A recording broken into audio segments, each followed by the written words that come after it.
런던 남쪽 외과 안개가 짙게 내려앉은 작은 병원 앞. 고요한 새벽을 깨운 건 한 남자의 떨리는 목소리였다. 가만히 없다고요? 의사는 조심스레 고개를 끄덕였다. 심장 박동 정지 6분, 뇌파소실, 반응 없음. 한국계 독일 이민자이자 런던 경찰청 소속 수사관 임수진은 어젯밤 근무 중 의문의 교통사고를 당한 뒤 이곳으로 실려왔고 결국 회복하지 못했다. 그 순간을 멀리서 바라보는 존재가 있었다. 병원 주차장 구석 하얀 진돗개 한 마리가 고요히 앉아 있었다. 붉은 목줄엔 희미하게 태극기 문양이 새겨져 있었고 작은 금속 표찰엔 한글로 헤들이라는 이름이 각인돼 있었다. 7년 전 수진이 한국으로 출장을 갔다가 유기견 보호소에서 데려온 강아지. 햇살처럼 따뜻하게 자라라라는 뜻에서 붙인 이름이었다. 해들은 이후로 수진의 그림자처럼 따라다녔다. 누구보다 훈련이 잘 된 개였고 낯선 이에게 짖지 않았으며 수진의 말이라면 어떤 상황에서도 따랐다. 하지만 지금 그는 움직이지 않았다. 낯선 병원 문을 바라보며 꼼짝없이 그 자리에 앉아 있었다. 비가 내리고 찬바람이 불었지만 그는 단 한 발짝도 물러서지 않았다. 장례식은 이틀 뒤 런던 외곽의 자연장지 그린웨일 묘지에서 조용히 치러졌다. 그녀는 생전 죽으면 나무 아래에서 쉬고 싶다고 자주 말했었다. 나무관 위엔 들꽃 한 송이만 놓였고 하객들은 입을 굳게 담은 채 자리를 떴다. 그리고 해들은 떠나지 않았다. 비가 오는 저녁 해들은 그대로 관 옆에 누워 있었다. 바닥은 질척했고 비는 그의 털을 적셨지만 그는 미동도 없었다. 누가 다가가려 하면 고개를 돌리거나 살짝 뒤로 물러나며 자리를 지켰다. 마치 누구도 가까이 오지 못하게 하려는 듯 그가 보고 있는 건 관이 아니라 그 안에서 아직도 숨쉬는 무언가였다. 다음 날 새벽 묘지 관리실의 CCTV에 이상한 장면이 찍혔다. 해들은 밤새 관 옆을 떠나지 않았고 새벽 3시 11분경부터 한 지점을 집중적으로 파기 시작했다. 비에 젖은 흙을 발톱으로 조심스럽게 긁어내던 그는 갑자기 무언가를 물고 나왔다. 관리인 제라드는 그 영상을 보고 현장으로 달려갔다. 해들은 자신이 물고 있던 물건을 조심스럽게 내려놓았다. 그것은 작고 낡은 MP3 플레이어였다. 이게 뭐지? 제라드는 곧장 수진의 연인이자 런던 법의학 분석관 앤드류 블랙에게 사진을 전송했다. 편지 배달 앤드류는 눈을 의심했다. 저건 수진이 평소에 항상 가지고 다니던 거야. 근데 그날 현장에서는 없었어. 수색팀도 못 찾았고 그는 망설임 없이 차에 올라 묘지로 달렸다. 앤드류가 도착하자 해들은 그에게 다가와 조용히 앉았다. 그의 눈빛은 낯선 일을 경계하는 개의 눈빛이 아니었다. 그것은 누군가를 기다리던 존재가 드디어 왔다고 말하는 눈빛이었다. 앤드류는 땅에 놓인 MP3를 조심스럽게 들어올렸다. 전원이 들어왔고 그 안에는 하나의 곡이 저장되어 있었다. 라디오 조용히 흘러나온 멜로디. 한국 전통 민요 도라지 타령. 수진이 어린 시절 어머니에게 배워 자주 부르던 곡이었다. 그녀는 늘 말했다. 내가 외국에서 길을 잃으면 이 노래가 날 집으로 데려다 줄 거야. 그 순간 해들은 다시 관 옆으로 가 조용히 자리를 잡고 앉았다. 그리고 아주 짧고 낮은 한 번의 짖음. 앤드류는 그 소리에 소름이 돋았다. 그 짖음은 경계도 아니었고 외침도 아니었다. 그것은 듣고 있어? 라고 묻는 것처럼. 그는 자신도 모르게 중얼거렸다. 수진, 너 혹시? 아직? 그 질문은 누구에게 한 것일까? 관 속의 그녀에게? 아니면 그것을 끝까지 지켜보는 진돗개 해들에게? 해들의 눈빛은 여전히 흔들림이 없었다. 마치 그래, 네가 맞아 하고 말하는 것처럼. 비는 그치지 않았다. 하지만 해들은 움직였다. MP3를 찾아낸 그 자리에서 멀지 않은 곳 관의 오른쪽 아래. 그는 다시 흙을 파기 시작했다. 정확히 한 지점만을 집요하게. 묘지 관리인은 난감한 표정으로 말했다. 이제는 진짜 멈춰야 합니다. 묘지 훼손으로 신고 들어올 수도 있어요. 하지만 앤드류는 달랐다. 아니요. 저게는 우연히 저러는 게 아니에요. 그리고 마침내 헤들의 앞발이 무언가 딱딱한 금속에 닿았다. 그는 살짝 뒤로 물러나 앤드류를 쳐다봤다. 이제 당신 차례야. 획을 조심스럽게 지우자 작은 금속 배지 하나가 드러났다. 런던 메트로폴리탄 경찰 배지. 그리고 뒷면엔 누군가 손으로 새긴 한글 문구가 있었다. 정직과 끝까지 간다. 그것은 수진이 한국 경찰과의 교류 연수 당시 받은 기념 배지였다. 그녀는 그 배지를 유일하게 왼쪽 가슴 안주머니에만 넣고 다녔다. 사고 당시에도 분명히 그곳에 있었다. 하지만 지금 그 배지는 관의 바깥 흙 속에서 발견된 것이다. 앤드류는 숨을 들이쉬었다. 이건 안에서 나온 거야. 그날 밤 그는 수진의 사망 판정 당시 의료 기록을 다시 검토했다. 그녀의 사망 시각은 심정지 6분 후. 그러나 기록지에는 이렇게 적혀 있었다. 이이지, 뇌파 측정 실패, 장비 오류로 스키퓨필레리 리플렉스 없음, 수동 확인. 그는 손을 떨며 소리내어 읽었다. 장비 오류. 단지 그거 하나 때문에 사망을 확정한 거야? 전화 받기. 그는 주치의였던 로렌 하워드 박사에게 전화를 걸었다. 당신 그날 이이지 측정 안 했죠? 장비가 오류가 있어서 그녀는 지금 살아있을지도 모릅니다. 다음 날 앤드류는 공식 법적 청문 요청서를 들고 나타났다. 관을 엽니다. 진짜 확인이 필요해요. 그리고 해들은 그의 곁을 따라 걷기 시작했다. 흙묻은 발, 젖은 털, 하지만 흔들림 없는 발걸음. 마치 자신이 해야 할 마지막 임무를 알고 있는 개처럼. 저울 절차는 생각보다 빨랐다. 언론에 관심이 쏠리고 SNS는 죽은 여성을 개가 살렸다는 제목으로 폭발적인 반응을 보였다. 한쪽에서는 미신이라 비웃었고 다른 한쪽에서는 진돗개는 느낀다고 믿었다. 텔레비전 다음 날 아침 수진의 관이 공식 해부 감정 절차에 따라 개봉되었다. 의료진, 경찰, 변호사, 방송사, 그리고 아직도 자리를 지키는 애들. 천천히 관 뚜껑이 열렸다. 모두가 숨을 죽였다. 수지는 그대로였다. 창백한 얼굴, 미동 없는 손, 식은 이마. 모든 건 죽음이란 단어와 일치했다. 하지만 그 순간 해들이 짖었다. 낮고 짧고 깊게. 곰발바닥. 그는 앞으로 걸어나가 관 옆에 다가가 앤드류를 올려다보았다. 그리고 그녀의 손등 위에 앞발을 살며시 얹었다. 삐삐삐. 삐. 맥박기에서 아주 희미한 신호가 튀어나왔다. 모두가 기계 쪽을 바라봤다. 0.4초 주기의 미약한 심장 반응 감지.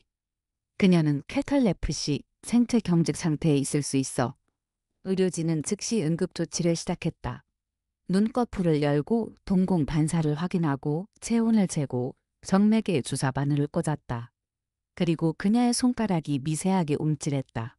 모두가 얼어붙었다. 그러나 해들은 그 순간 조용히 눈을 감았다.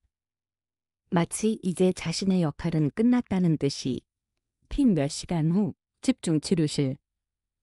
수지는 중환자실 침대 위에서 산소 마스크를 쓰고 누워 있었고 앤드류는 한 손으로 그녀의 손을 잡고 있었다. 그의 입술이 떨리며 말을 이었다.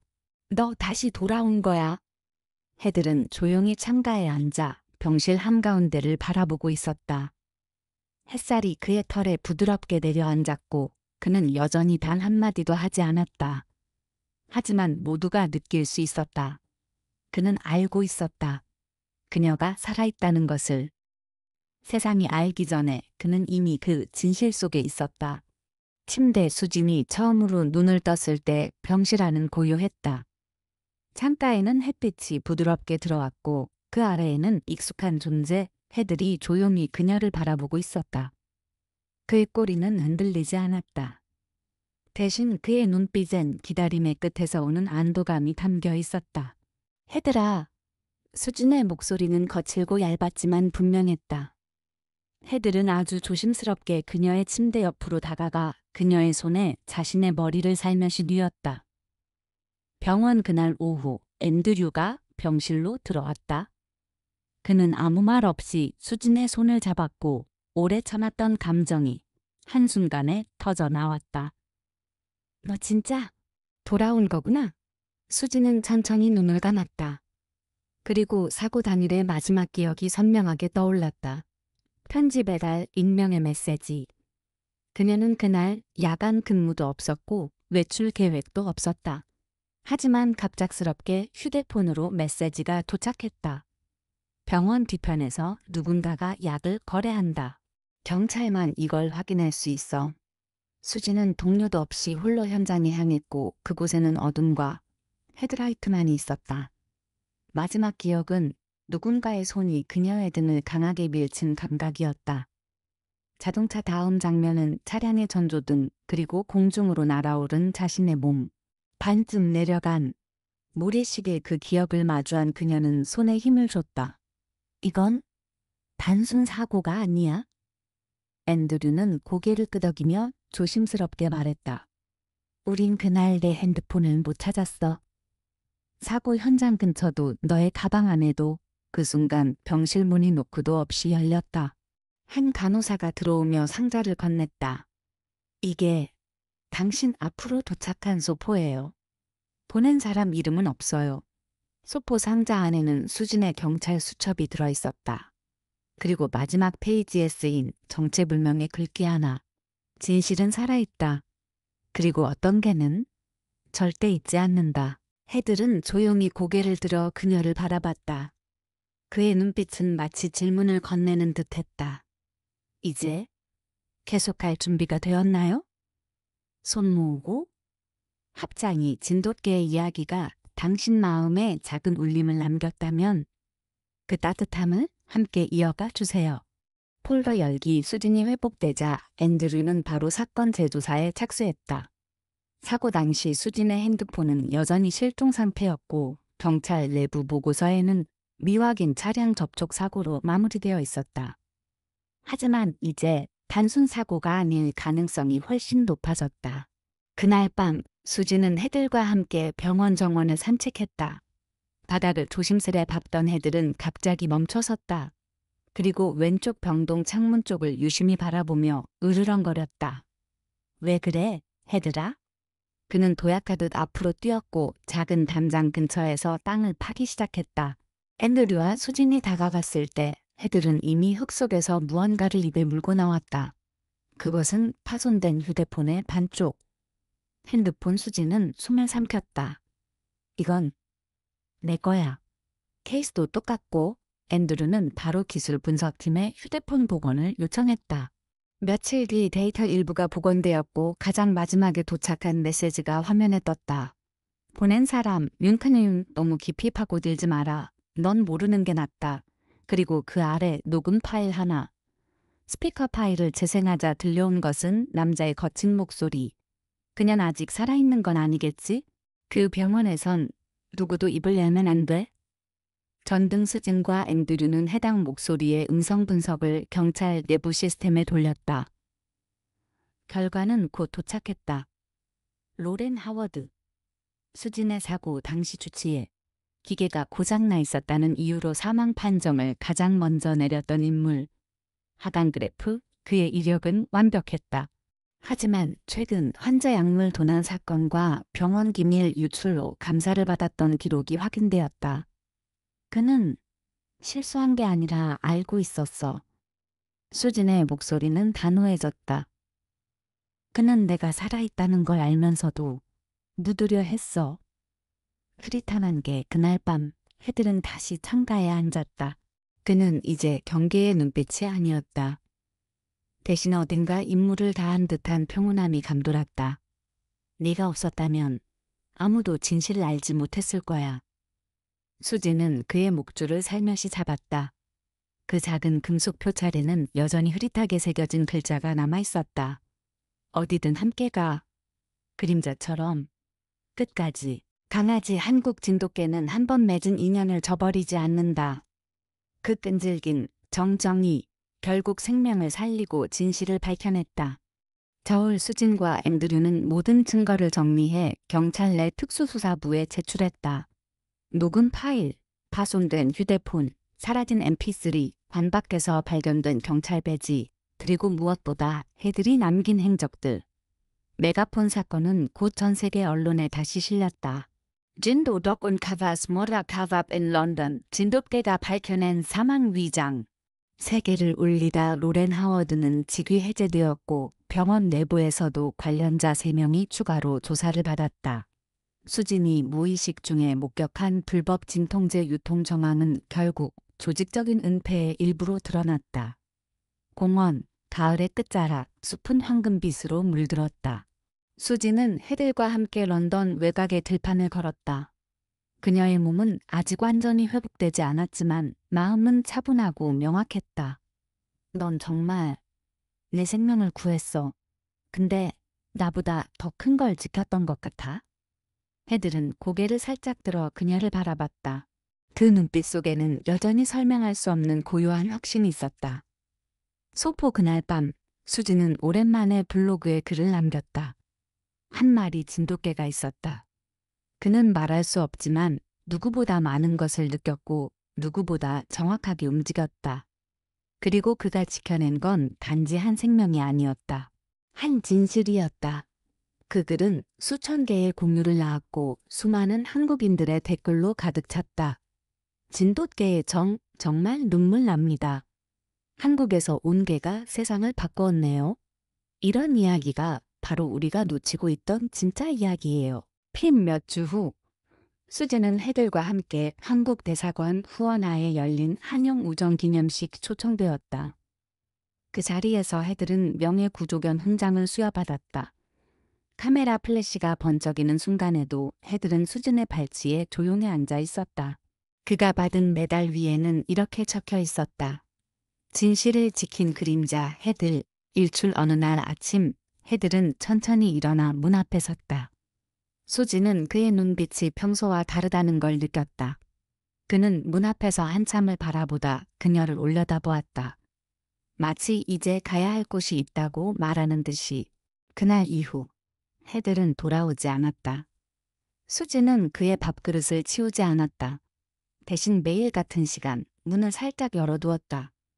혹시라도 그가 다시 올까봐.